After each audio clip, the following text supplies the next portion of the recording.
The start of the MLB season is right around the corner, and I am going to get into all things in the MLB offseason.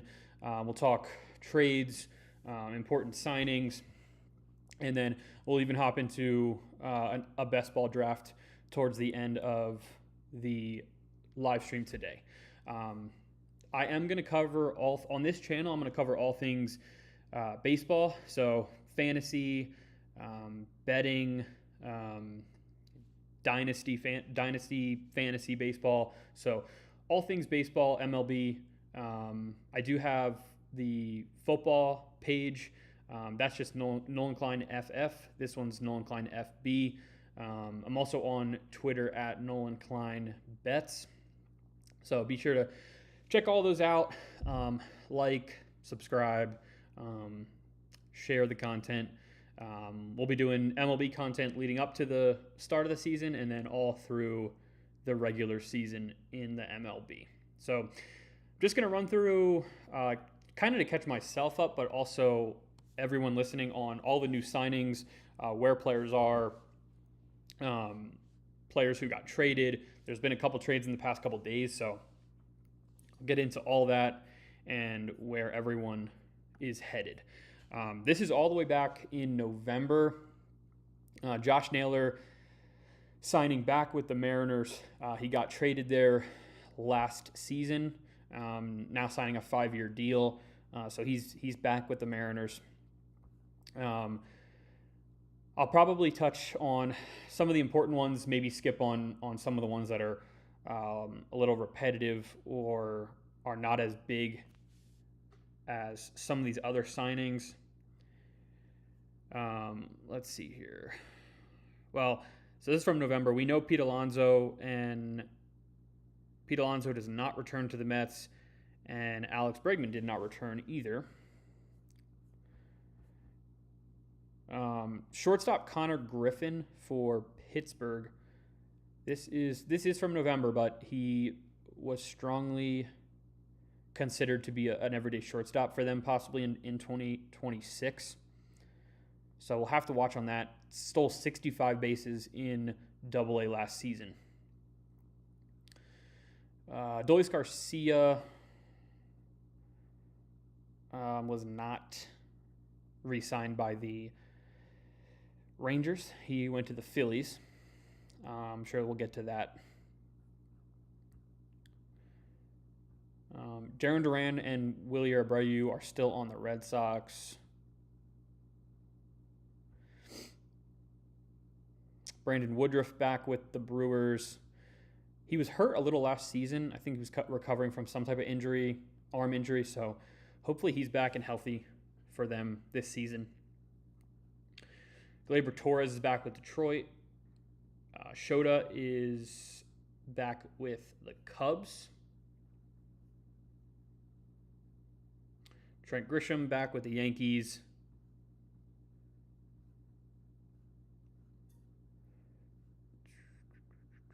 Let's see here. Taylor Ward was traded to the Orioles from the Angels. This was an interesting trade. The Orioles kind of are giving up on Grayson Rodriguez, and they traded him away to the Angels. And I actually like this trade. I kind of like this trade for both teams. Taylor Ward is still young and still can produce in the outfield for the Orioles. And then the Angels are kind of, they're basically always rebuilding, but they're taking a shot on a pitcher who was a top prospect for the Orioles and was supposed to be really, really good. So I actually like this trade for both the Orioles and the Angels. And the Orioles so this was their top 6 potentially to start 2026 before they traded for, or before they signed Pete Alonso. So that we'll get to, I'm sure. Grayson Rodriguez is expected to be ready for spring training. So that's a good sign. We'll have to watch what happens there. So the White Sox on Luis Robert. So GM, so we are not shopping him, but if it makes sense for both parties, we'll do a trade. I honestly expect him to be traded. I don't think he's been traded yet. I don't really know how good he is though. He struggles a lot. He strikes out a lot, and last year he did not play well. So have to watch what happens with Luis Robert. Raisel Iglesias will probably be the closer for the Braves. 1 year, $16 million deal. Also received offers from the Dodgers and the Blue Jays. Dodgers did get their closer, so we'll go to that. I'm sure that'll come up soon as well. But Iglesias back with the Braves. He should be a good closer for them. Should get a bunch of opportunities. The Braves had a down season last season, but Ronald Acuna is healthy, and I expect them to be good, or at least competitive. That's funny. Angels have checked in on Cody Bellinger. I think Cody Bellinger wants a pretty big deal. He has not signed yet. I wouldn't be surprised if he goes back to New York or some team, not the Angels, but some team kind of just throws a crazy offer at him.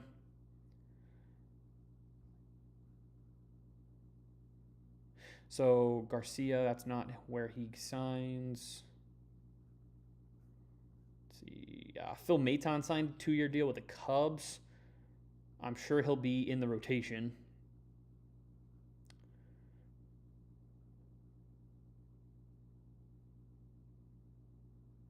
I don't know if Ryan Helsley has signed yet or if he is just still a free agent. The Mets and the Rangers made a trade. Marcus Semien swapped for Brandon Nimmo. This was later in November.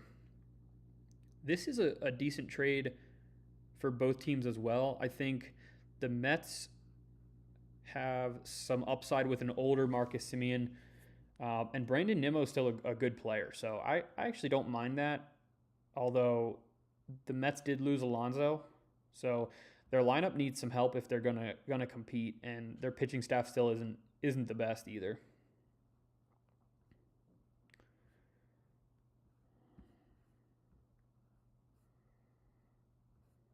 Yeah, there's going to be a bunch of World Baseball Classic stuff. That'll start, I believe, in March. That'll be exciting for sure. I see JT Realmuto. He has not signed yet either. Is receiving interest from multiple different teams, I'm sure. Ketel Marte has not been traded anywhere. I think they said they took him off the trade block, so he's not expected to be traded this offseason, possibly during the season. Sonny Gray was traded to the Red Sox. I don't know what that return is. So the return was Richard Fitz and Brandon Clark, two middling type pitchers. Sonny Gray's pretty old, so I probably like the return better than what the Red Sox are getting, although it does add a nice piece for the Red Sox in their rotation behind Garrett Crochet, because really Garrett Crochet was the only dominant starter they have, although a couple of these guys have shown some signs of being talented. Brian Bello, also this Peyton Toll, I think pitched last season, was pretty good, and Cutter Crawford also has shown some ability to strike guys out, so their lineup or their rotation could come together pretty nicely, depending on how those guys develop.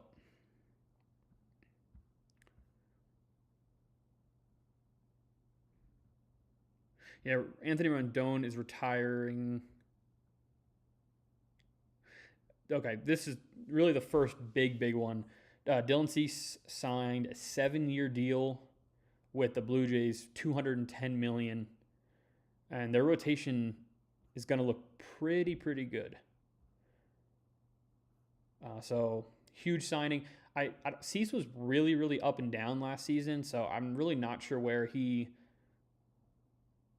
stands. He's really hit or miss. He has outings where he absolutely deals, and then other ones where he just gets shelled. So he's actually probably a pretty good pick in these underdog, like best ball type formats, because the spike weeks for him probably are good, like especially the 2 start weeks where he could have 2 good performances and then a dud performance doesn't really matter that much. So possibly look for Cease depending on where he's being drafted. But for regular fantasy formats, it's hard to go with Cease because you really don't know when those spike weeks are going to hit and when just the dud weeks are going to hit.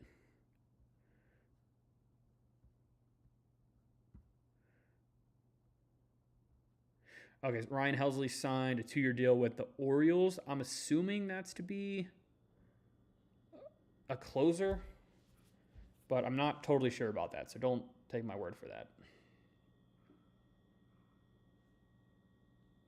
Devin Williams, 3-year deal with the Mets, so he will be the Mets closer, I believe, because Edwin Diaz signed with the Dodgers, unfortunately.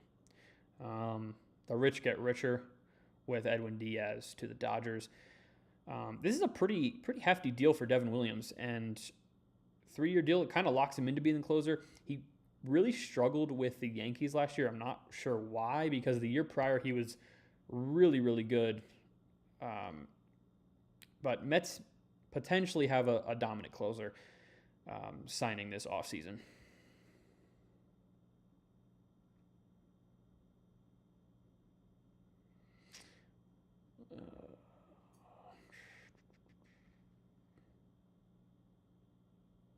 Just a couple minor league type deals and like one-off deals. Alek Manoah signing a 1-year deal with the Angels. That's another dart throw. He was an all-star like 3 years ago and then got sent to the minors the following year.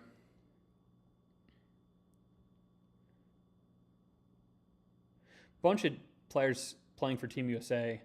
The rotation is going to be really good, and then the starting lineup's really, really good too. So I expect the U.S. to compete this year with probably Japan, and then Dominican Republic's always pretty good too.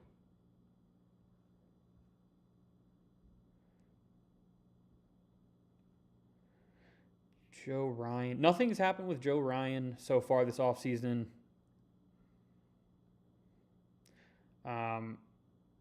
He's remained a Twin, so nothing yet with Joe Ryan. Okay, here's a minor trade between the Red Sox and the Pirates. No notable names.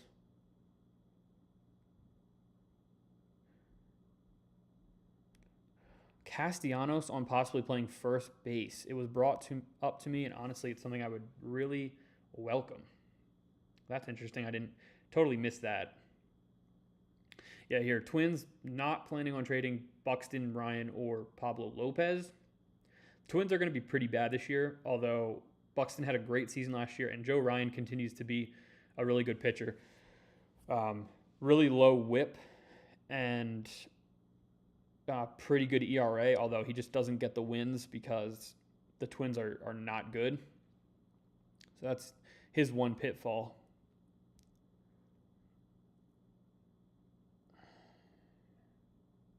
See if Zach Gallen. I don't think that went through.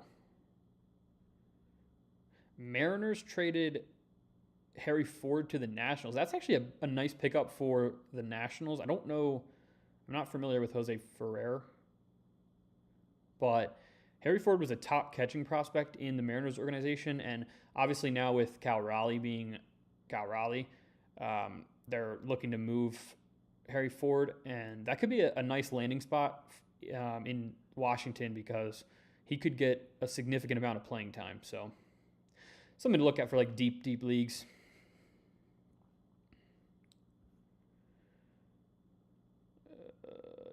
Pirates made an offer to Kyle Schwarber. Schwarber ended up going back to Philly.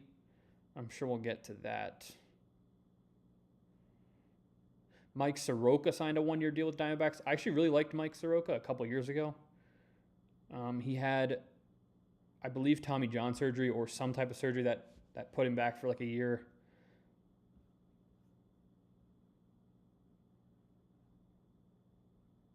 There are a couple Japanese players that did sign. I'm sure we'll get to them. I don't know much about them,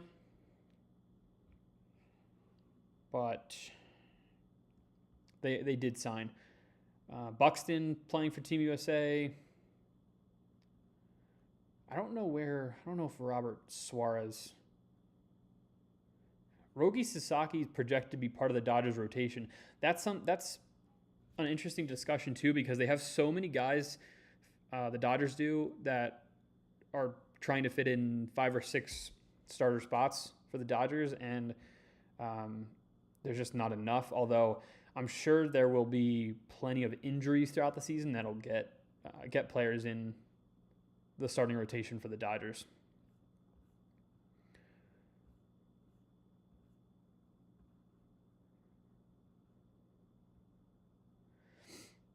Yeah, Schwarber is playing for Team USA. Will Smith, Gunnar Henderson, Bryce Terang. It's a pretty good roster.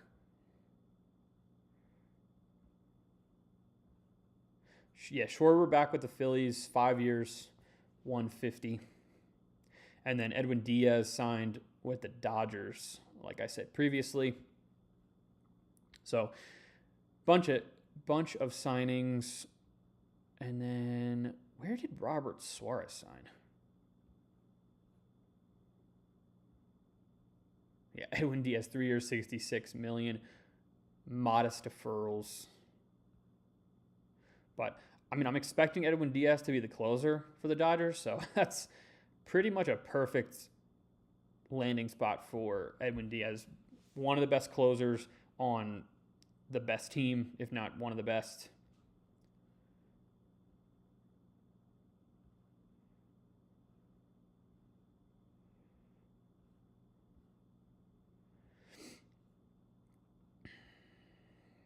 I do know Edward Cabrera was traded. Kyle Finnegan is going to be the closer for the Tigers. Actually, unless I think someone else signed in Detroit. It might be Kenley Jansen who signed in Detroit. So I'll have to get to that. Pete Alonso did sign with the Orioles, 5 years, 155. Pretty much the same deal that Kyle Schwarber got with the Phillies. But to me, that's a big loss for the Mets. It's a huge upgrade for the Orioles. Potential lineup looks pretty good. Holiday, Westberg, Henderson, Alonso, who they signed, Rutschman, and then Ward, who they traded for. That's a pretty good lineup. As well as Samuel Basallo, young catcher. So I'm assuming either Basallo or Rutschman will play DH, and then other play catcher or first, I guess. But it's a pretty good lineup.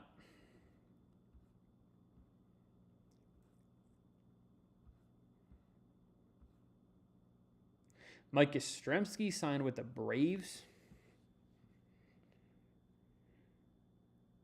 Okay, Robert Suarez signed a 3-year deal with the Braves.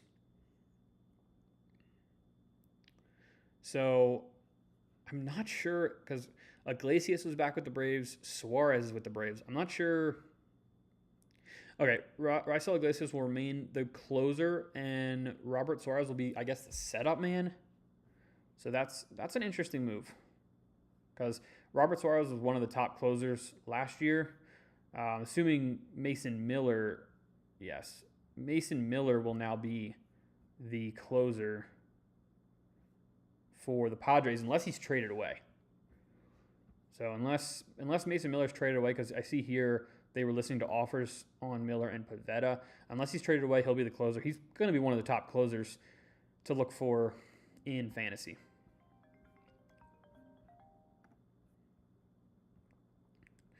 Edwin Diaz, we already see that. Tyler Rogers signed with the Blue Jays. Another pitching piece for them. I already signed Dylan Cease. Jorge Polanco did sign with the Mets. I do remember that. 2 years, $40 million. Expected to play first base and DH. And then Jansen did sign a 1-year deal with the Tigers. So Jansen and Finnegan both signed with the Tigers. Dustin May to the Cardinals.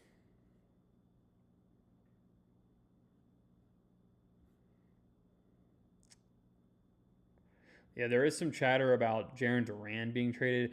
There was some interest from him from a bunch of teams at the end of the season last year, and then I guess there's some interest now this offseason. Well, he's still on the Red Sox, has not been traded yet, so I'll have to watch out for that. Adolis Garcia did sign a one-year deal with the Phillies, assuming to play right field. It's a good upgrade for Philly.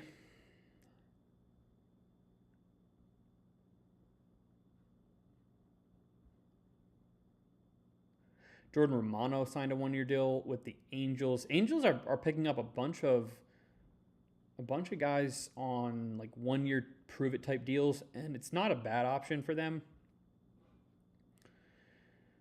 Brad Keller signed with the Phillies. I'm assuming to pitch out of the bullpen. Yep. Planning to use Keller as a reliever. That's not shocking.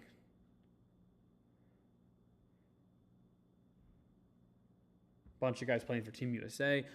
Tarek Skubal's playing for Team USA. Also cannot come to an agreement with Detroit on a contract. I believe he's just going to be back on a one-year deal. I think he's going to arbitration.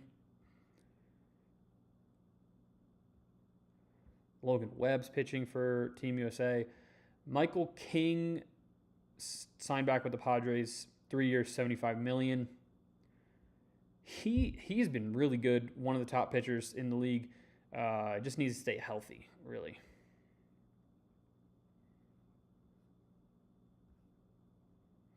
The Pirates did trade for Brandon Lau. Sent some prospects to the Astros/Rays. And then Shane Baz did get traded to the Orioles. I do remember that. Yeah, the Rays have made a bunch of trades. Traded away Shane Baz, away Jake Mangum, away Brandon Lau, Mason Montgomery.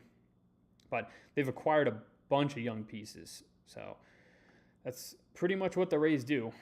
Trade away guys and somehow get young, up-and-coming prospects.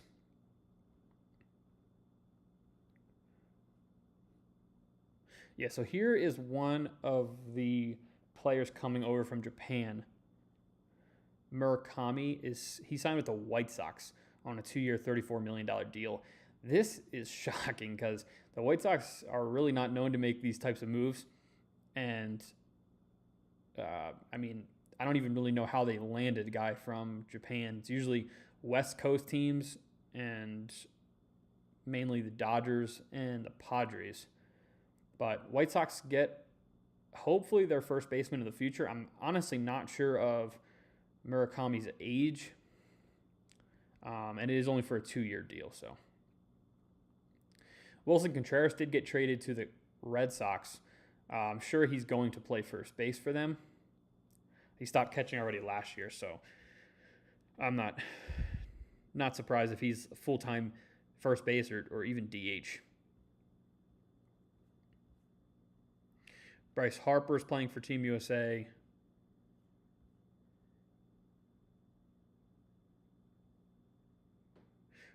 Ryan O'Hearn did sign with the Pirates. The Pirates did make some free agency signings this offseason, so they're at least trying to improve their offense. No huge deals, but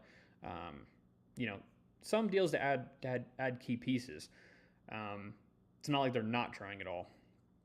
Pete Fairbanks did sign with the Marlins on a 1-year deal. I'm assuming he'll be their full-time closer. He was really good for the Rays last year. Probably had a career year with the Rays last year. The A's did lock up Tyler Soderstrom, 7-year, $86 million deal. So he'll be an A for a while. He looked really, really good last year as well.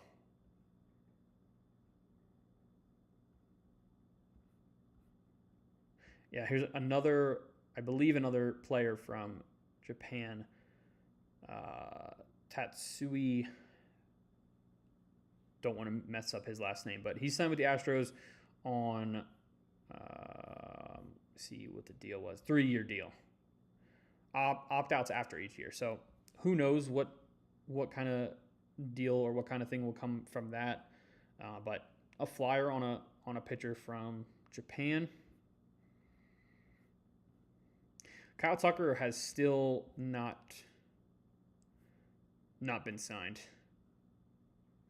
Another player coming over from Japan, signing with the Blue Jays.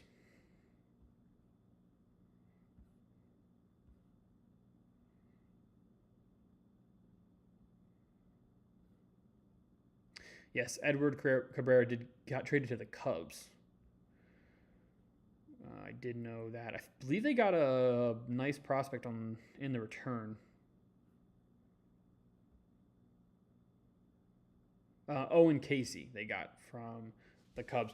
Supposed to be a pretty good prospect, so I'm interested to see how he plays. I'm sure he'll start for the Marlins. The Marlins are rebuilding and already have a bunch of young players in their starting lineup. So I'm sure Owen Casey will get a good chance to start for the Marlins. Nothing on Cody Bellinger. Bo Bichette took a meeting with the Phillies.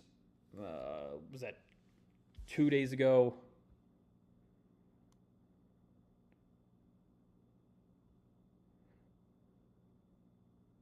Yeah, Scooble filed his arbitration number at $32 million. Tigers filed at $19 million. So that'll be interesting to see how much he gets paid this year. Just some other. Alex Bregman did sign with the Cubs. 5 years, $175. I for sure thought he would be back in Boston, but he signs with the Cubs, and it's honestly probably a downgrade for him playing in Wrigley rather than Fenway, but he's still a fine third baseman. And then I don't think anything else crazy. No, actually today Nolan Arenado got traded to the Diamondbacks, and the Mets have offered Kyle Tucker $50 million per season for a short-term deal. I would assume he's looking for a long-term deal, so I'll be interested to see where he lands, and I'm sure I will have a video or a stream when he signs, whenever that'll be.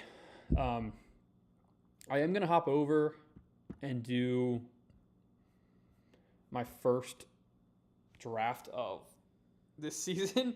I really don't have much, or I'm not really expecting much because I don't really know the player pool that well.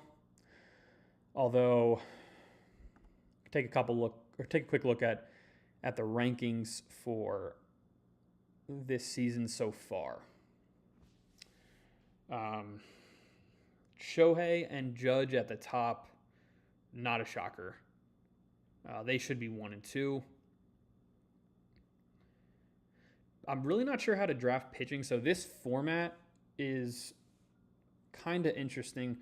There is, let's just hop into one and then I'll kind of get into it. But so this format is different than most fantasy leagues. It's a best ball format, so you just literally pick 20 players total, and then whoever performs the best that week will automatically get inserted into your starting lineup.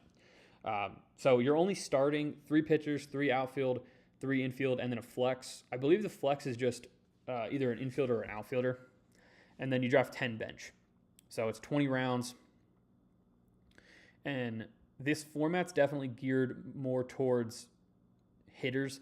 Hitters are always going to get more points than pitchers, especially the high end hitters. Home runs, obviously, bunch of points. Stolen bases are kind of sneaky good. 4 points for a stolen base, unlike some other fantasy formats where you only get like 1 or 2 points for a stolen base. So makes guys like Ellie De La Cruz and Bobby Witt, pretty valuable. Even though they're already really valuable, but just emphasizes that more in this format. And Also, with this, hitters can't get negative points. Pitchers can get negative points.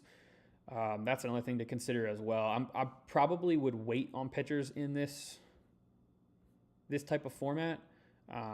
We'll jump into one and kind of get the feel for how these go. And I don't know. This is gonna be my first one this year. I did a few last season, but I'm not too familiar with the format and how these drafts normally go. So just do 30 seconds per pick, and we will hop in.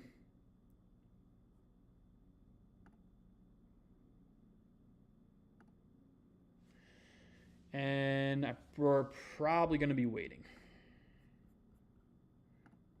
on 11.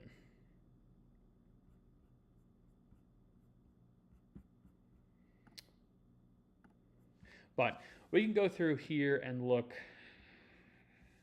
just at some of these top pieces from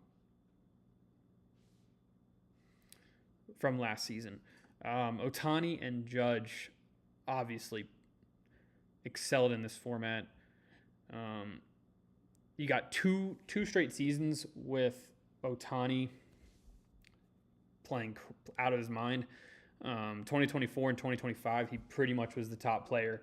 I believe 24, he was the number one player in this format. And then 2025, he was the second best, followed up by Judge was the number one, barely, I believe. Yes, got him by like 20 points.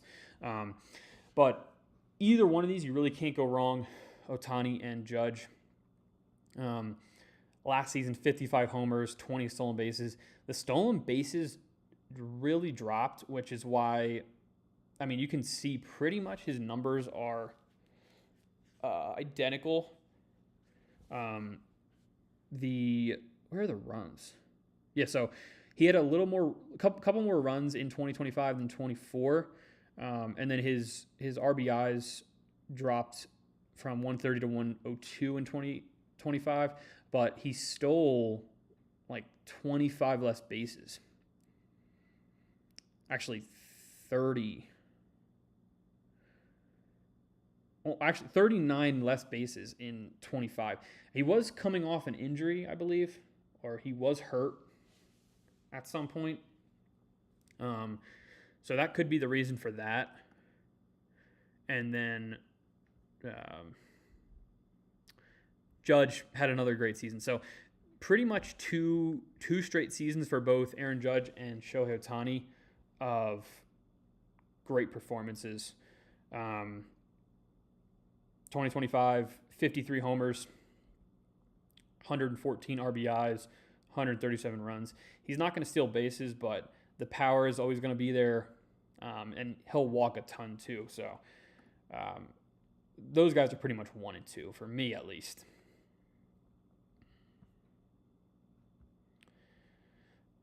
Only other guy I could say that I think could finish number 1 in this format, really in fantasy in general, is Ronald Acuna. Obviously, tore his ACL in 24, came back in 25, and played really well. But 2023, he actually, I think, was the number 1 or 2 player. 41 homers, 73 stolen bases. The 73 stolen bases are not going to come back. He won't steal 70 bases again. But the power should still be there. In 2025, I believe he played like 90 or so games and hit 21 homers, stole 9 bases. So if you just extrapolate that out for 2026, in a full season, he's probably hitting around 30 homers, 15 stolen bases. That's a pretty good player. And then, could have more power on top of that. Obviously, runs, RBIs will be higher. He had 74 runs total in those 95 games, which if he did that over 162 games, that would be probably close to a record for runs for a player. Where do pitchers go in this format? So Scooble's ADP currently is 14.3.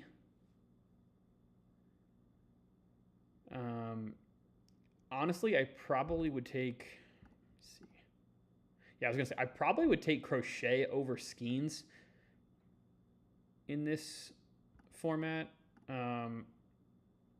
It would probably be Scooble, then Crochet, then Skeens. I just can't trust that Skeens will deliver any wins. At least this season, unless they make some type of big upgrade in the offseason still.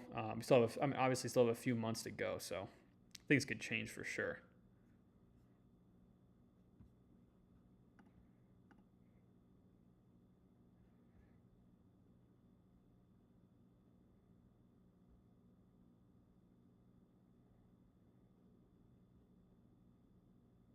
Another guy I think could bounce back this offseason or this season, Gunnar Henderson. I think he came out other day and said he played through some type of injury. Let's see. So he played through a shoulder impingement pretty much 3/4 of the year in 2025. So good bounce back spot for him. I don't know if he could sneak into the first round, but in the second round, he's a good bounce back candidate. Had 1,600 points, almost 1,700 in 2024. Hit 37 homers, stole 21 bases. If he could just get back to close to that and steal, around 30 bags, he could be a pretty good piece for Baltimore.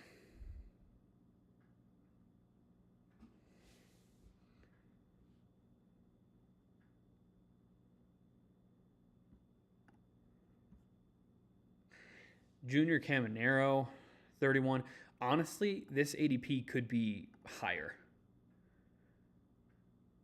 Hit 45 homers last season, and I believe he's very young, 22. Second player in franchise history to reach 45 homers.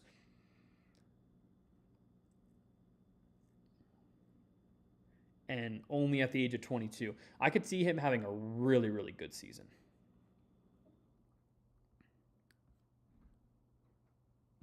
Jackson Merrill's another bounce back guy, although I think this is probably reaching a little bit at ADP of 34. Rosarena had a really good season last season. Really, really consistent player as far as points. Pretty much four straight seasons of an average of 13, almost 1,400 points. Dipped a little bit in 2024, but in a really good offense in Seattle, played really well last season.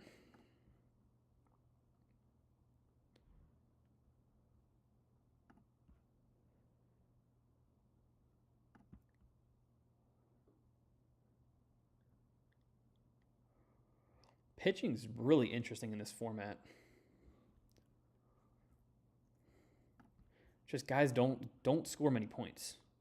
I feel like the theme of these is probably to wait on starting pitching, at least for the first few rounds, and then dip back in later and grab a few in a row.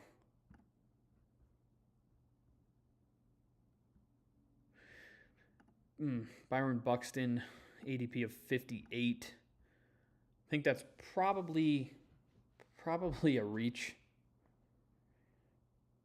Had a great season last year, but stayed healthy for the first time really ever in his career. 35 homers, 24 stolen bases. And Minnesota's going to be not a great team. Perdomo played really well. I believe he was a top 10 scorer in fantasy last season. 20 homers, 20 stolen bases. And honestly, this could be kind of low for his ADP at 64. I could see him being drafted higher.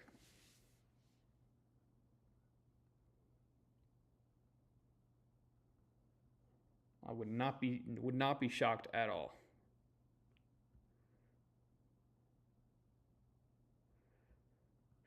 I've heard a lot of people really like Ben Rice. Didn't even play a full season. 26 homers for the Yankees. Who knows what's going to happen with the rest of their offseason? That'll be a player to watch for sure. Brian Reynolds is pretty much Mr. Consistent. A little bit of a down season last year, but I wouldn't be surprised if he bounces back for Pittsburgh. They did add a couple pieces this offseason, so their lineup should be a little better around him. I'd look for him to bounce back. Jesus Luzardo had a really good season last year. Is back with the Phillies, and he pitched really well for them. When he pitched out of the stretch, though, he was a completely different player than when he pitched out of the windup.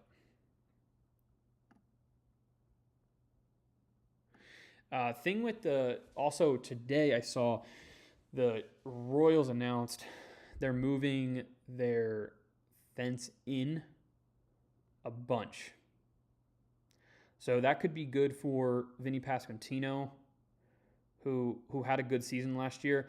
Also would be really good for Bobby Witt, who only hit 23 homers last season. His stolen bases were pretty much normal, but I can actually see a scenario where he does way better than his 2025 performance. Had 1,800 points in 2024, dropped down to 1,589 in 2025.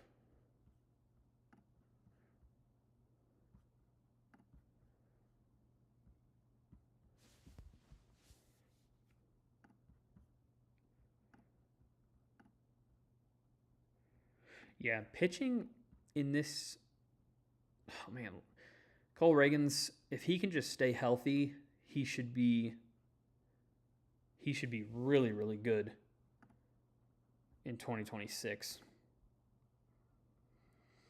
I don't know what to expect with Dylan Cease.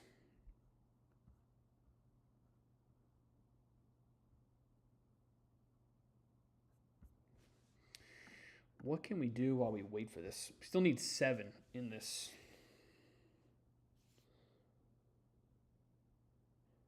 Assuming these probably won't fill up as quickly just because we're still a little ways away from start of the season. But I feel like they should fill up.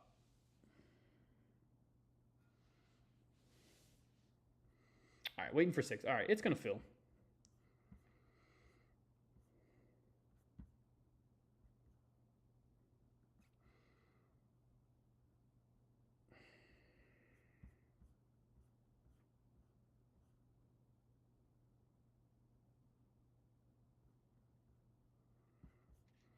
It's actually nice. It gives you a little counter waiting for 6 up in the top of the screen.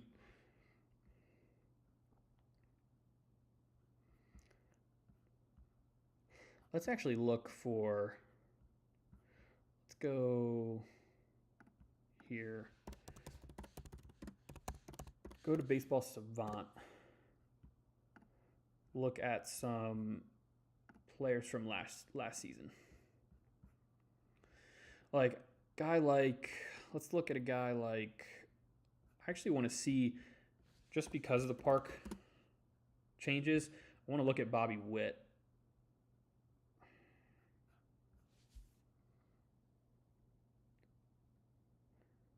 Yeah, sprint speed still outstanding.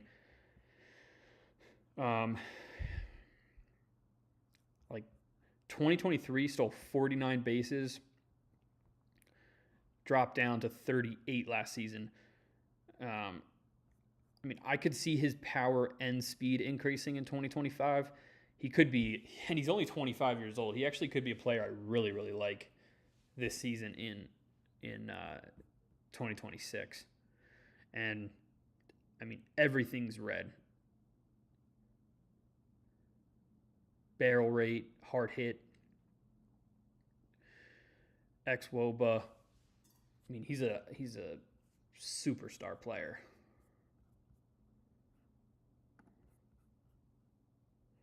So nothing really should change with Soto. Let's look at Acuna.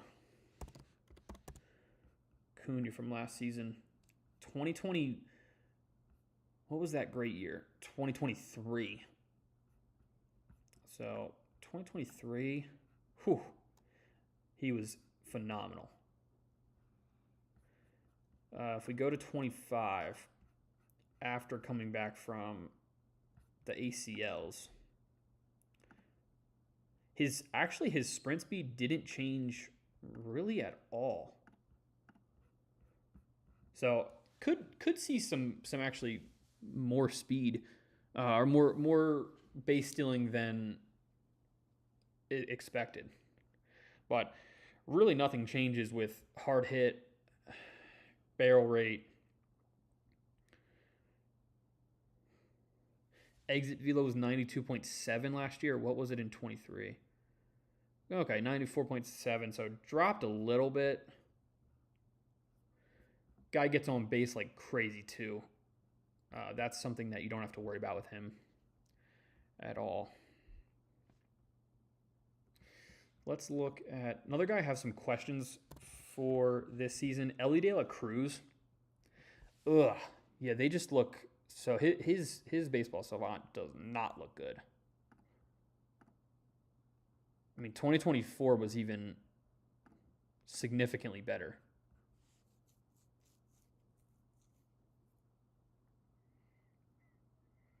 Average exit velo was 91.8 in 24.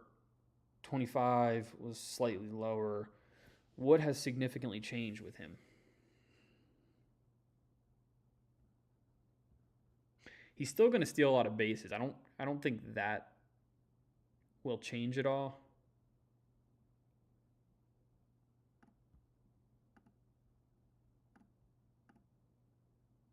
His K percentage went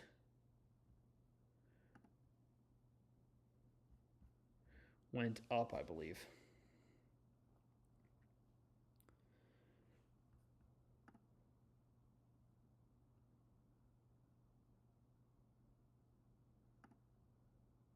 Yeah, hard hit percentage and barrel percentage down in 25. Really does not look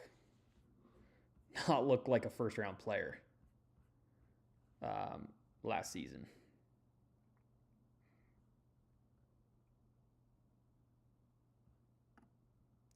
Kyle Tucker is not signed yet, but I expect him to sign and be totally fine. Julio Rodriguez is also an interesting player. Let's take a quick look at him from last season.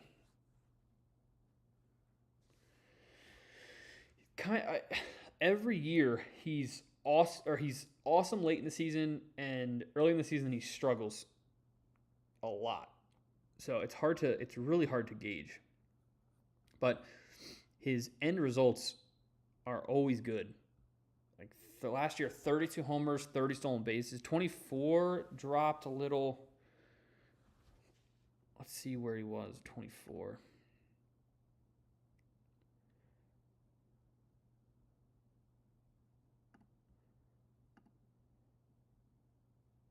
Yeah, so xWOBA, XBA were up slightly in 25 compared to 24. 2023, he looks like a superstar. Another guy with crazy sprint speed really hasn't changed in the past 3 years at all.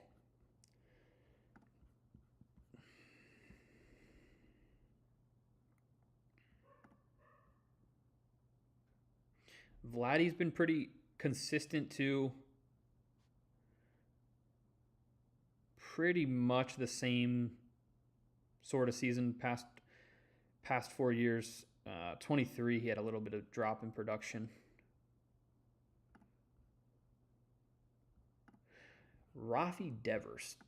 Let's see Devers StatCast or Savant.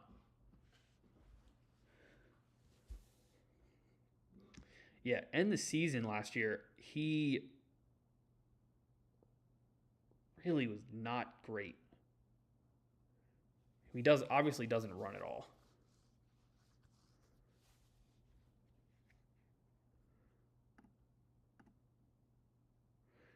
Yeah, XBA went tanking. 244 in 25 and 267 in 24.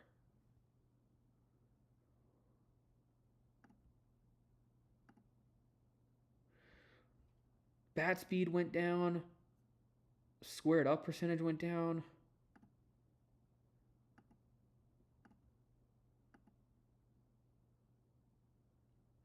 Exit velocity really didn't change.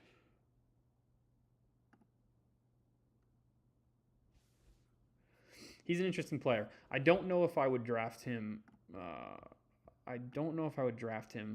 Early second round. I think that might be a little too early for Rafi. James Wood's a kind of player that's on the rise, I would assume. 31 homers, 15 stolen bases.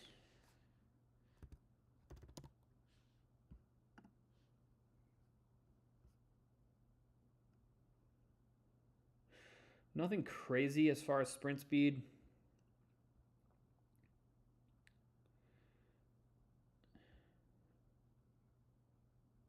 But everything else looks pretty good.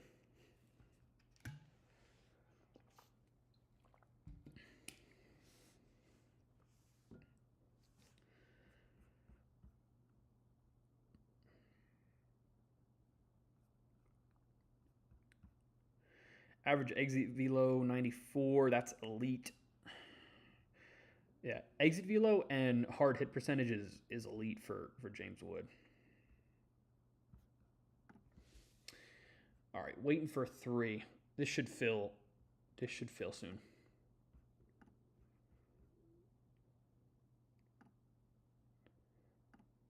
Before this fills, going to quickly.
All right, still waiting for 3.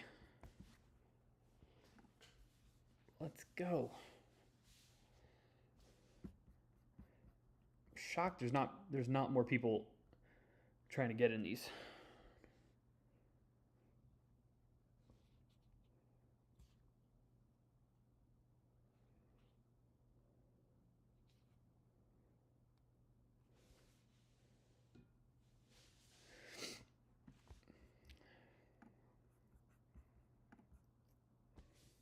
All right, waiting for 2 now. All right, should fill quick here. Now with only needing 2. That's what I wanted to do. I want to look at Skeens. I want to look at Scooble compared to Skeens in 25. I mean, really, Scooble dominated in really 24 and 25, but 0.89 whip and a 2.21 ERA, but 13 wins in 25. And then what was it for Skeens? 10 wins for Skeens. 1.97 ERA, so a little better ERA, slightly higher whip, but overall both of them are dominant. See, innings pitched, so 187 for Skeens. What was it for Scooble? 187 for Skeens compared to 195 for Scooble. Pretty much an entire game more for Scooble. But dominant. And then Crochet. So 205 innings for Crochet, 255 strikeouts, 1.03 whip, and a 2.59 ERA. I think, so maybe actually looking at this with, okay, we did fill, finally. Maybe looking at this, and we get the six spot, which is actually, I actually don't mind that at all. I don't mind the 6 spot.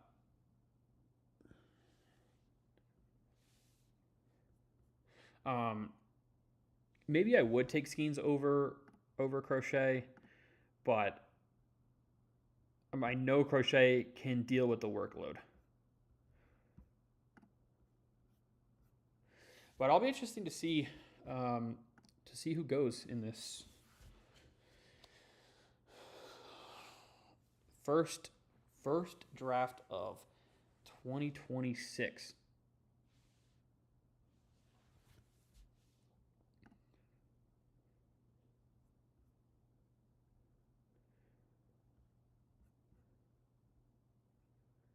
Alrighty.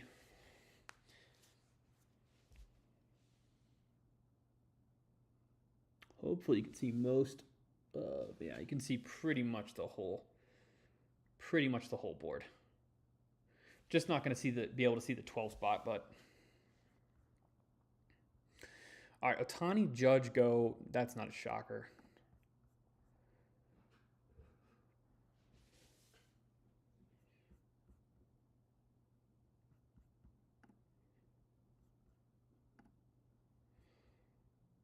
Let's see if I can. I'll do this after actually I pick. Okay, then Soto goes at the 103. Bobby Witt goes at 4. I actually like that pick a lot. Oof. If Acuna goes here at 5, I would be... It's going to be tough for me here.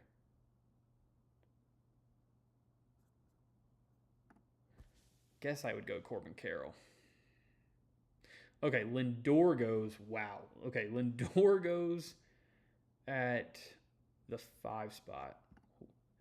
His ADP is 26. I gotta go Acuna here, I think.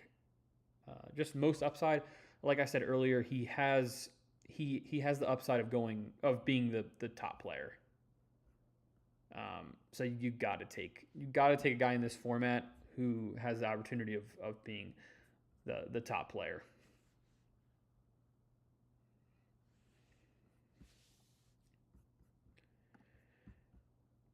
And let's see if I can size this, scale this down.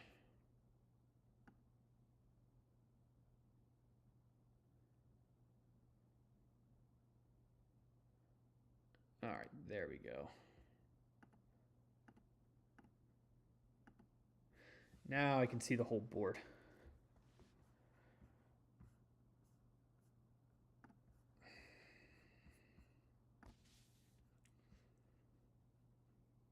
So Carol Schwarber go. Scooble, first pitcher on the turn. Paired with Julio Rodriguez. I like that a lot. At 12, guy goes Ellie and Jose. Jose Ramirez at pick 13 is a great pick.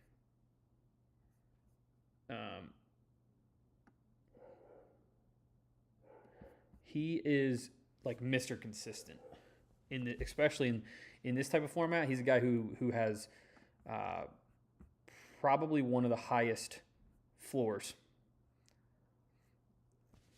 out of anyone. Brent Rooker played great.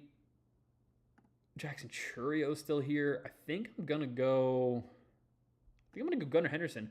I talked about how he could have a really nice bounce back season. He was playing through injury, and in round 2, I think he's a guy who could potentially go or provide round 1 production. So let's take Gunnar to fill one of our first infield spots.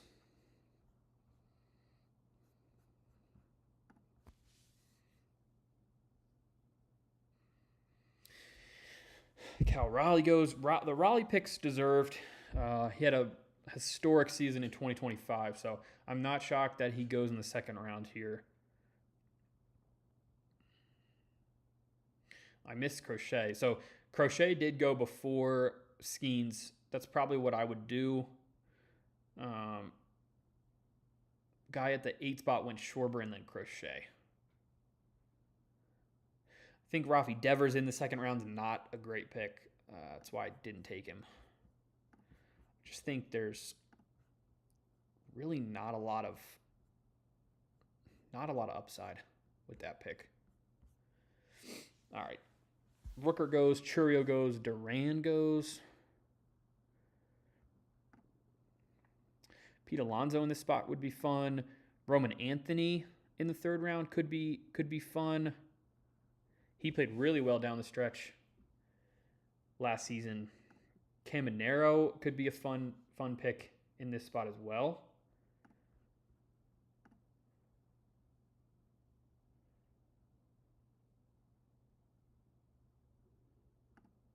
Let's see who falls.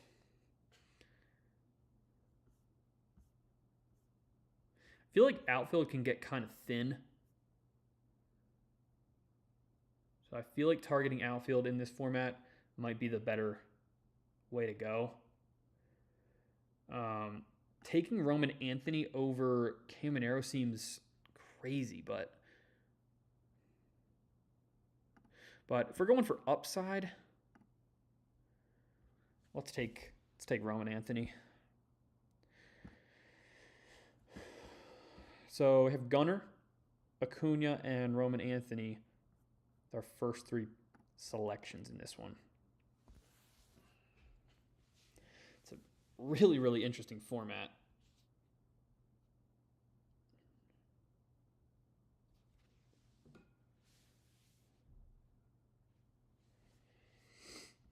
And Caminero goes right after us. That's not a surprise.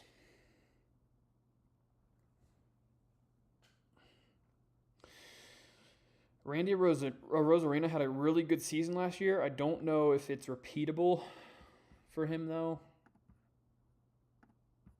I can't even see the stats for him. I don't know if that's repeatable, though, honestly.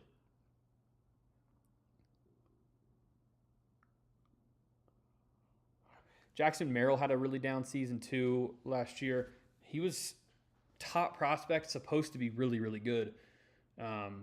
I don't mind that late in the third round. I actually really like the team on the end. De La Cruz, Ramirez. De La Cruz obviously has the upside, and then Jose Ramirez provides a really solid floor. And let's see who's going to come back to us here in fourth. So we've got 1 infield, 2 outfield.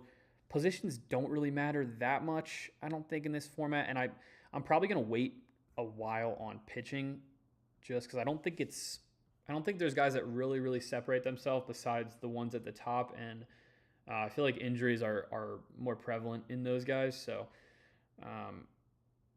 we'll let them fall. Freddie Freeman goes here. I probably would have taken Ketel Marte over Freeman anyway, but Soderstrom sitting here, Bellinger sitting here. I think if we're going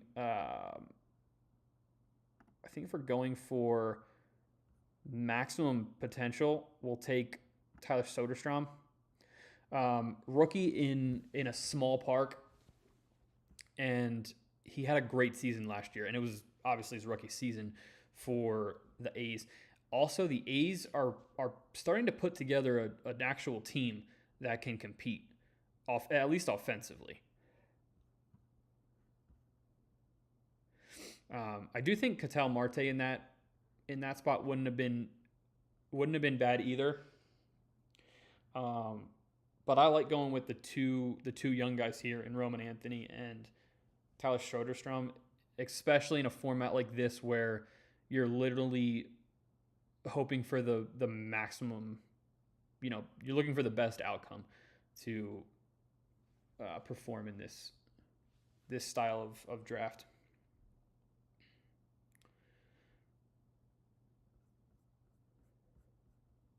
Obviously, you don't want to go crazy, but wow, if one of these pitchers falls, like if Christopher Sanchez falls to me, I might take him. Guys and Bellinger's also falling. I feel like he's falling because he's not signed, but I feel like that's really good value for Christopher Sanchez.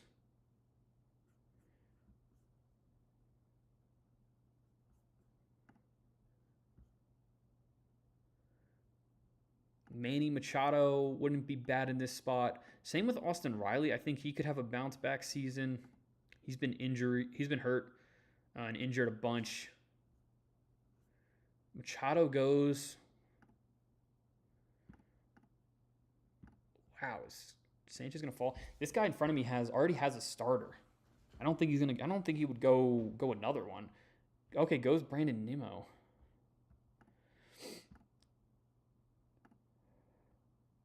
I also really like Turner in this position too. I think we go Trey Turner, actually. Yeah, let's go Turner. I really like this team, actually. Infield, Henderson and Turner, and then outfield, we have Acuna at number 1, our first pick, and then 2 kind of rookie or young flyer types.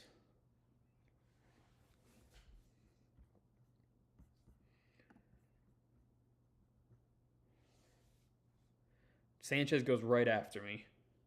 Hunter Brown goes. So pitching does go, but pitching's falling a little bit. And I'm not surprised about that.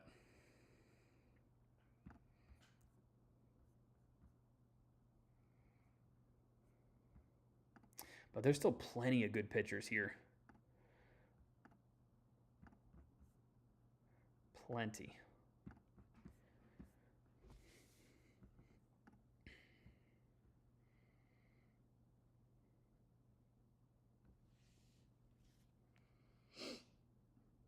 That Bellinger was just a good value there.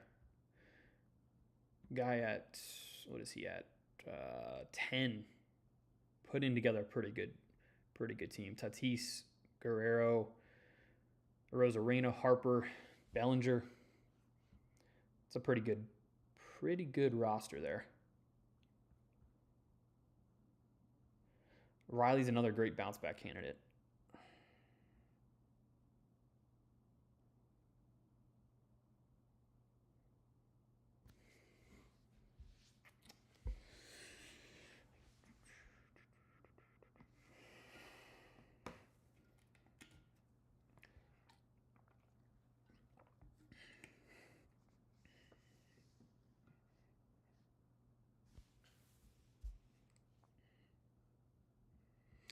Okay, takes a pitcher here, Cole Reagans.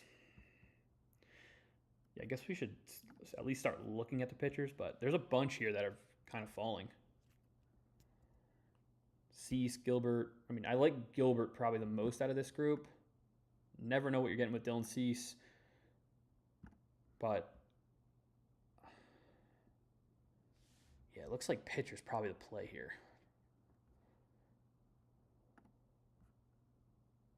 Okay, takes Brian Wu. That would be ideal. Yeah, I like the hitters that would come back to me. I'm gonna take Logan Gilbert over Dylan Cease.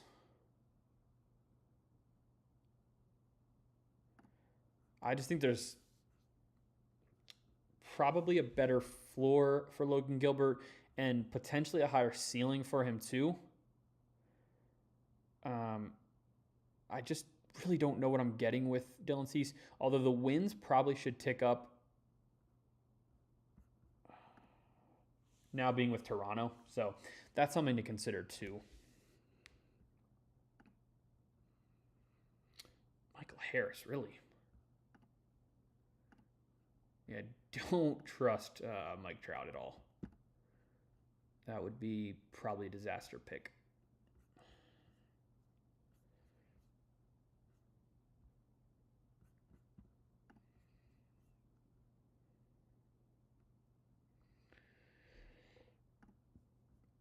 And again, start 3 pitchers, 3 infield, 3 outfield, and a flex. And then you got 10 bench. So I'll probably try to draft around 6 or 7 pitchers and then just, a balance of infield, outfield for the rest of the players. And I imagine Mike Trout's going to fall pretty far here. I don't know why his ADP is that high. I know he had a great season last year. Didn't really get injured, but you can't really expect that to happen again.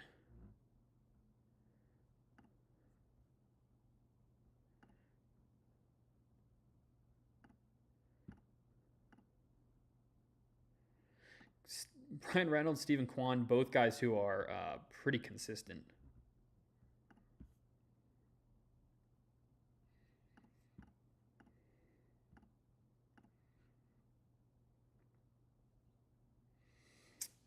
Ooh, I was thinking about taking Corey Seager. Chris Sale goes. That's a bummer.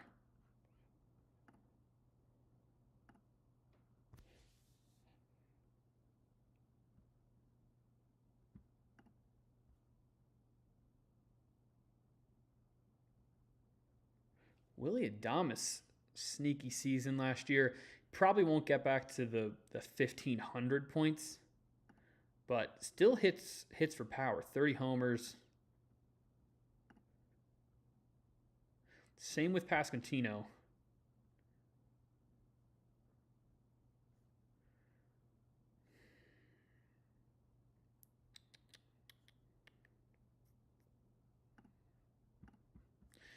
I'm going to reach a little bit and take Willie Adames with this pick.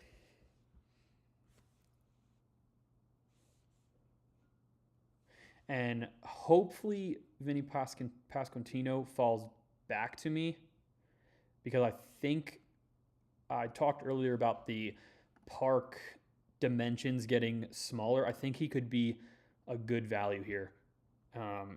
Had great pop last year, 32 homers, bunch of RBIs, obviously, and their offense is only getting better. I think if they add Jarren Duran, this could be a pretty good offense in a park that's getting smaller.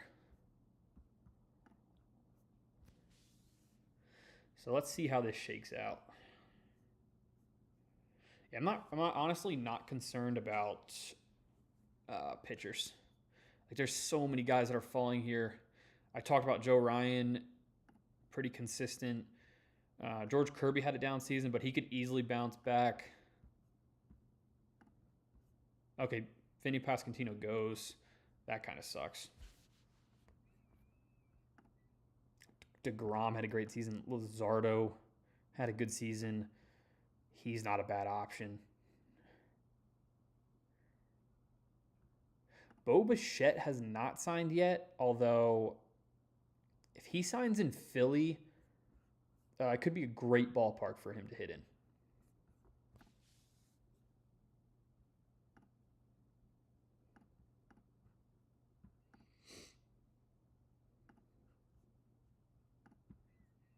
Outfield also is getting really thin.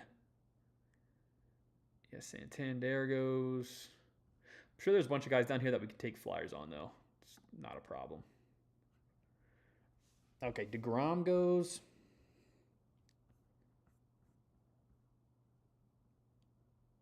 Eugenio Suarez. He has not signed yet either. Framber Valdez has not signed yet either.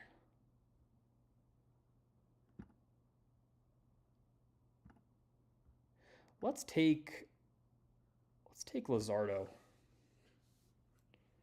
And then if one of Framber falls back or Suarez falls, we'll draft one of them. I think if Luzardo just needs to work on pitching out of the stretch, if he can pitch out of the stretch consistently, he's going to be really good this season.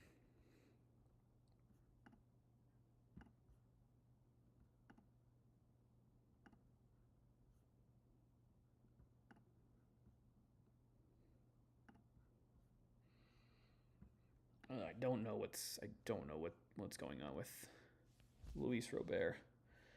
I'd probably take Pages over Robert.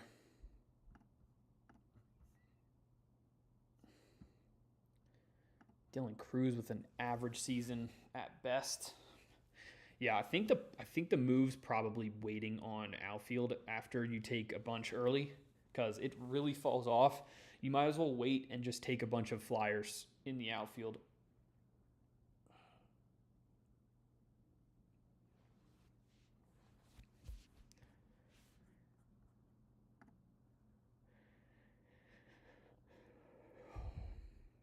Only hope for Luis Robert is he gets traded, honestly, to a better team. I really don't see the upside. He strikes out way too much.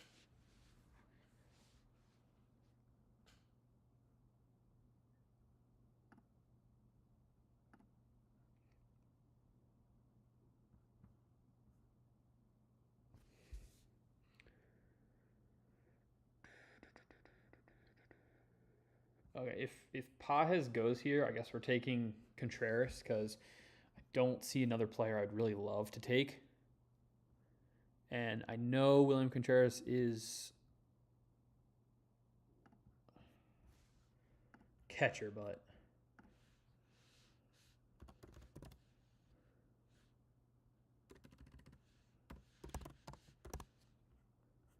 did he go? No, he didn't. All right, we'll just take Pages. 27 homers for the Dodgers last season. He's still a young player with a good amount of upside, and we need outfield because we haven't taken one since the fourth round.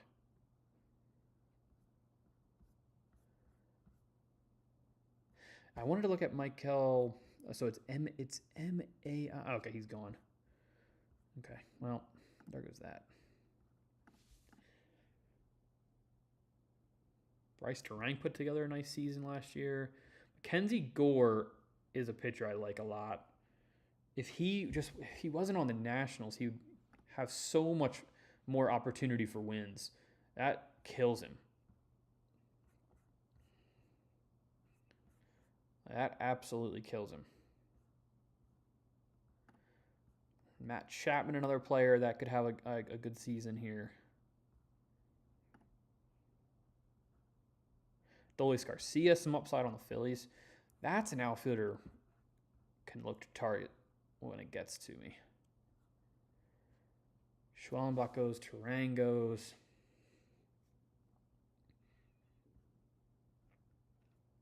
Honestly, probably can wait on Garcia, honestly. Well, maybe not. He'd have to fall past ADP a bunch. Torkelson goes. Holiday goes. Caglione goes. I think probably the play is Matt Chapman.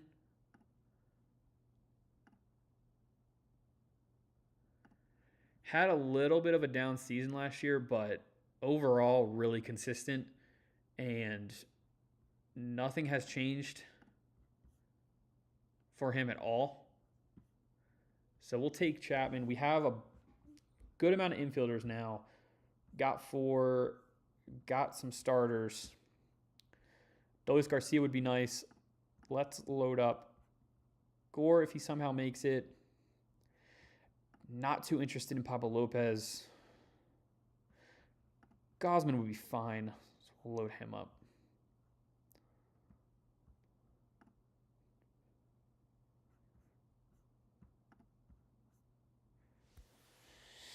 And let's see if any of them actually make it back.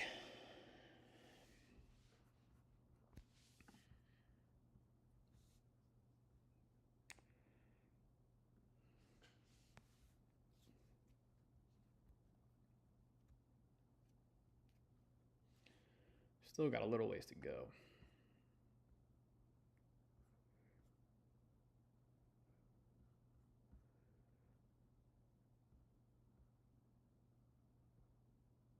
Okay, Mackenzie Gore goes. That's not a surprise. Pablo Lopez goes.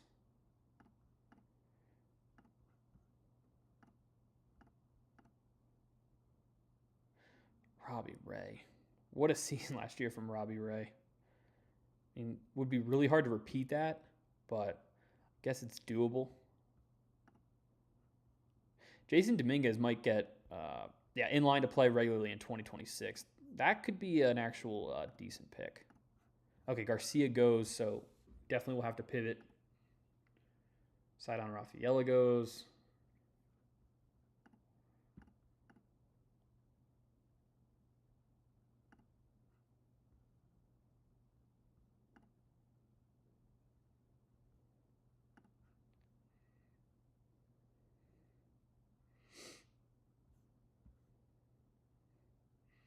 And I see some of these pitchers are gonna start falling.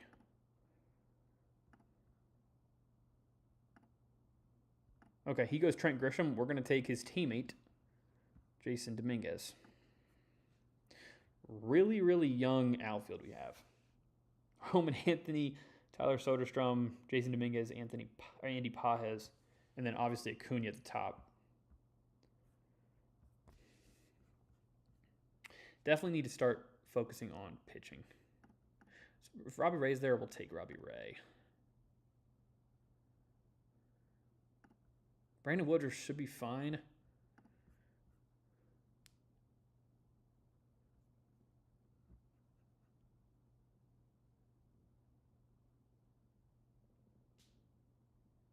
Yeah, it was effective when available. 3.2 ERA, 0.9 WHIP. Expected to be healthy. I think that wouldn't be a bad pick. He gets taken actually. Okay, bunch of pitchers go. That's not ideal. But we'll take who's there. Michael King wouldn't be a bad option. Like I said, hurt last year, but when healthy, pitched pretty well.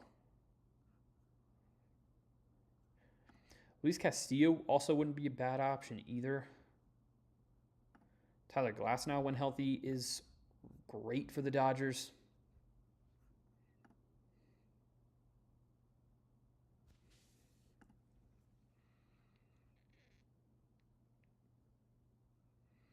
Marcus Simeon's fallen a little bit here too. All right, let's take Michael King, I guess. I think he's probably our best option at this point for a starter. And this is really not a bad lineup at all. Gilbert, Luzardo, King. That would be my top three as of now. But like I said, in this format, they will fill in the best player available. as each week goes forward. And then infield, outfield looks pretty nice too. I really like the Trey Turner pick at 54 and the Matt Chapman pick at 115. I feel like they're both really reliable and consistent players. And then, I mean, Gunnar was a first-round pick last year. To get him late in the second round, I feel like that's a pretty good value too. He was dealing with that injury, so I do expect him to have a little better of a season this year. I don't mind how this is coming along at all. Definitely need to hit pitcher here soon. I would like to. I think the strategy is to have around 6 to 7 starters at the end of this whole thing. Do still have a bunch of picks left, but would definitely want to focus on that. Tyler Glasnow, obviously super injury prone, but when he does pitch, he is really, really great. And for this type of format where guys can go in and out of the lineup, I think he's actually a pretty solid pick. Yeah, okay, he goes. That's not surprising. Friedel had a great season in 2025. Great ballpark for him. He's a good outfield option to look to. I really would like pairing Jordan Westburg with Gunnar Henderson.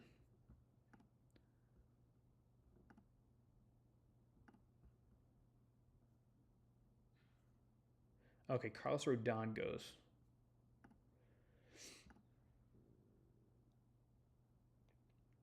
Let's take TJ Friedel to shore up the outfield. That kind of secures a solid outfield. There, we have a solid veteran player who's consistently scoring, contrasted with all these rookies and just young players that we took early. I do like some of the infielders that are left here, and then a bunch of pitchers in this glob here. Could be a bounce back spot for Aaron Nola here. Should be healthy going into the season. Bybee has spike weeks here and there. Let's cue these guys up.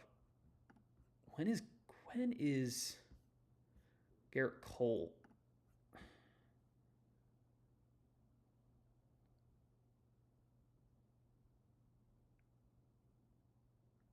Should be back late May or early June.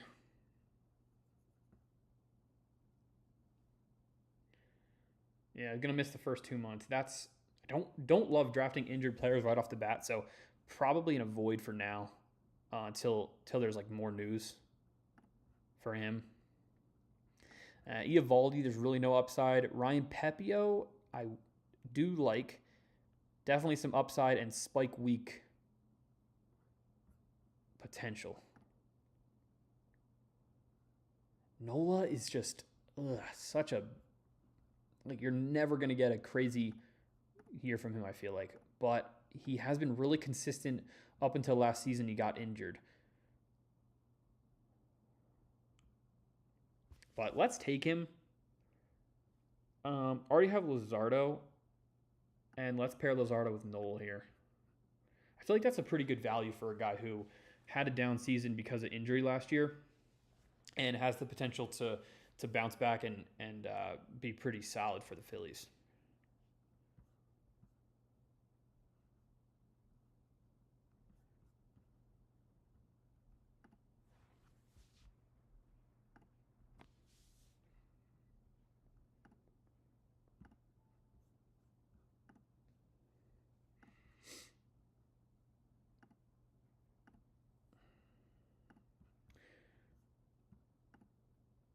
Brandon Lau had a nice season last year. Ooh, I still have so much faith in Kyle Manzardo for Cleveland. 27 homers. Needs to get his on-base percentage up, but other than that, he was a great prospect. All right, so let's see how many picks we got. So we got 6 picks left. I'd like to go. How many outfield we have? We got 6 outfield, 4 infield, 4 pitchers. So probably draft 2 or 3 more pitchers, and then rest infield, outfield to round out this team.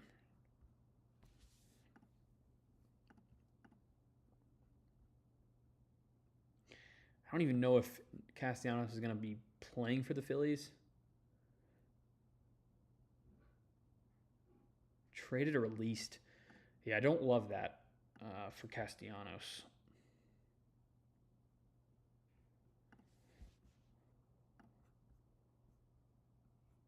I would take Barger here.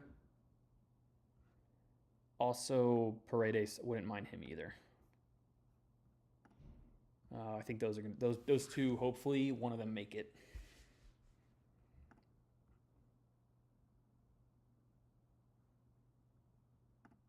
Actually, shocked Shota's still here too.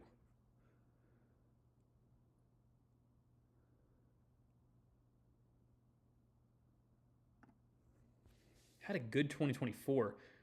Not so great 2025, but potential bounce back candidate.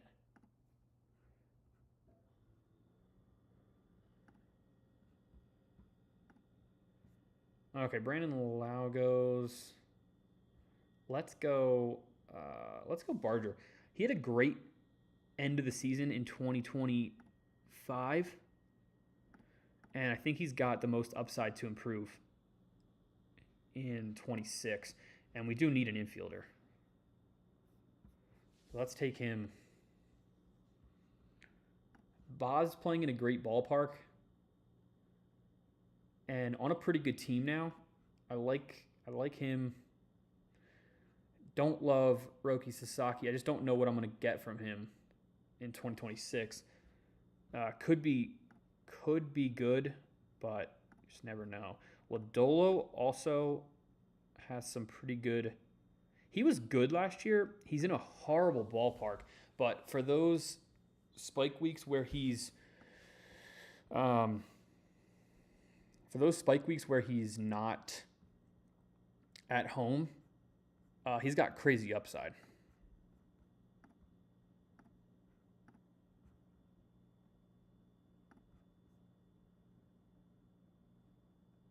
Another guy I love, Luke Keeschel. Oh, he's so good. Young, steals a ton of bases. He gets on base a lot, too.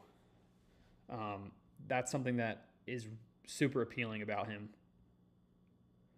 So I have a couple guys queued up. Let's see who actually makes it back to us.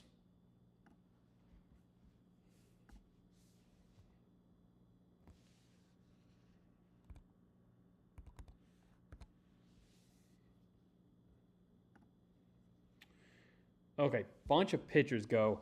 We'll probably end up taking Nick Lodolo for Cincinnati. We need a pitcher. I think there's definitely upside, especially when he's pitching on the road in a better environment than Cincinnati. And in this type of format where you're only cherry picking the best weeks, I think it's a good style for him. All right, 4 picks remaining. I probably should go one more pitcher and then infield, outfield with these remaining picks. Wow, Adley Rutschman so far down here. Had a really, really bad season in 2025, but guy who could have a amazing turnaround and be actually a pretty nice player.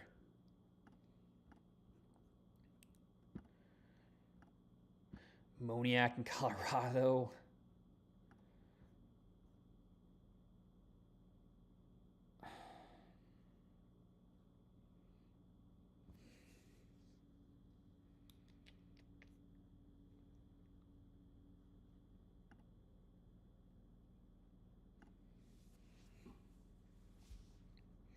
I'm really hoping either one of Chandler Simpson or Luke Keeschel falls.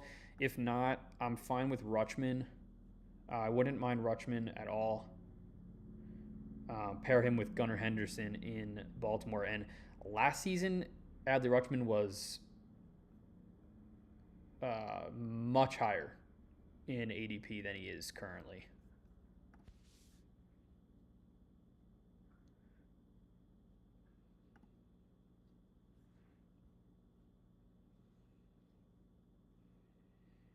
So let's see. There's 3 picks ahead of us. Let's see who makes it to us, if any of these guys. Okay, that guy might have auto-picked.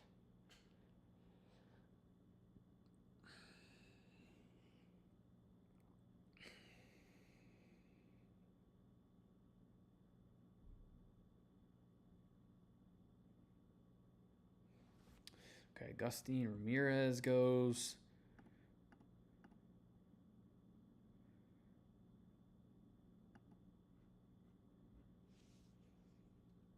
Question is, who do I want, Keeschel or Rutschman?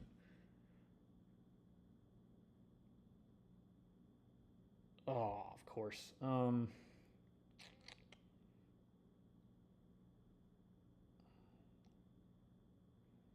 Really like Luke Keeschel, but he's in the weaker offense. I think Rutschman has the potential for a better season, and he's also proven that he can do it.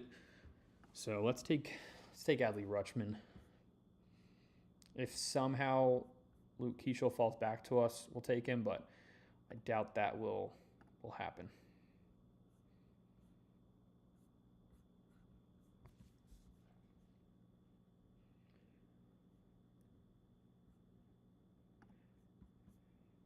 And we just got 3 picks to round out this one. I guess I should go at least one more starter. But I feel like we can wait on starters. There's so many guys to pick from.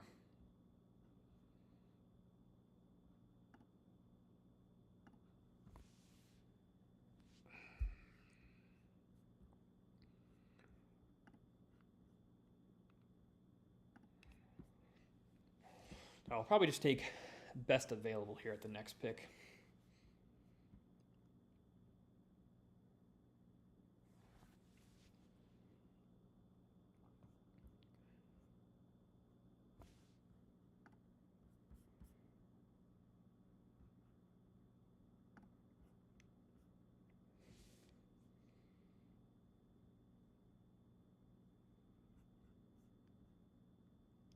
I feel like infield's solid.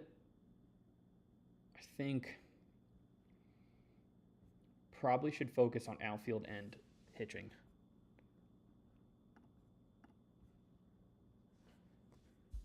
But again, probably take best available. I don't mind grabbing Mitch Keller late here if he's there. Like I said, the Pirates should have a better offense, and he's pretty consistent. Mitch Keller could have a season where his strikeouts and wins jump up, and I don't see another player that I would love to take at this spot. Mike Yastrzemski could have a decent season in Atlanta. But let's take Mitch Keller. I don't mind that pick at all. Get our 6th starter, and then we'll focus on outfield and pitcher. Yeah, I feel like our outfield could struggle, especially if something happens to Acuna or one of these young players.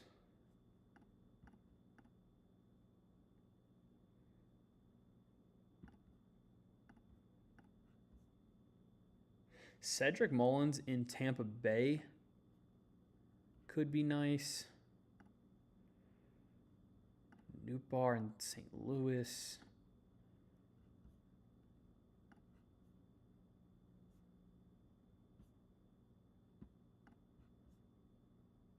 Cam Smith put together a decent season too last year. All right. A few outfielders queued up here.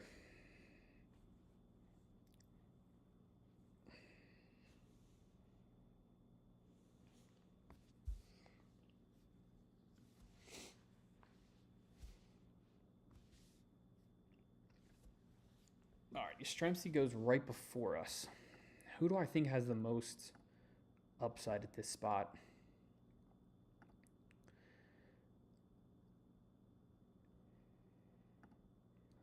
Let's take Gurriel. I think we can get Cam Smith on the way back if we want him. And we have, what do we have? Oh, actually, we have one pick left.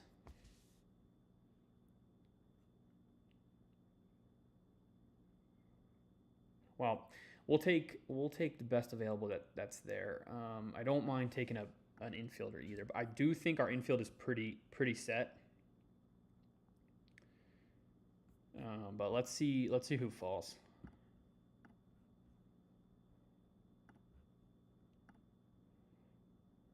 Stott consistent too.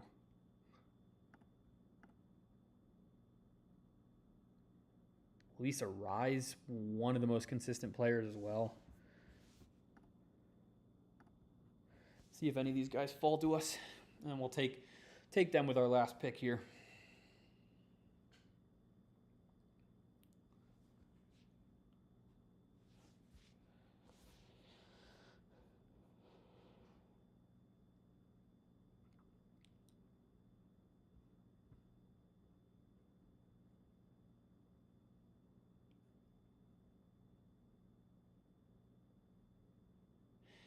This one really comes down to, do we want the upside or do we want the safety?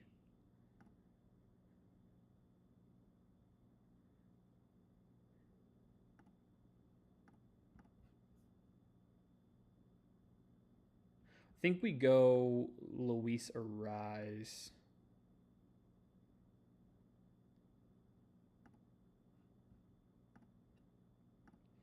Although Cam Smith played pretty well. Let's just take him for the upside. Still super young. I think he's 21 or 22. And why not add to the already young offense, or the young outfield? I think infield we're pretty stacked, I think. Like, I love Gunnar, Trey, Adames, Chapman, Rutschman, Barger. Like all of them. So that wraps it up for our first draft of 2026. It is best ball format, so a little different than the standard fantasy format. I will be doing everything baseball on this page. See some updates here. Blue Jays have made a long-term offer to Kyle Tucker. Mets have made an offer to Kyle Tucker. So it could be some news coming soon on Kyle Tucker. But that does wrap up the video for today. All things baseball on this channel. I'll be doing fantasy bets, best ball. So hit the like, hit the subscribe button. Be trying to do once or twice a week on this one, and then obviously continue with all the football content as well. So have a great week. Got a full slate of NFL games this weekend, and then a bunch of baseball to look forward to as well. Probably some signings and some trades to go throughout this offseason. So let's have a great week, and be back soon.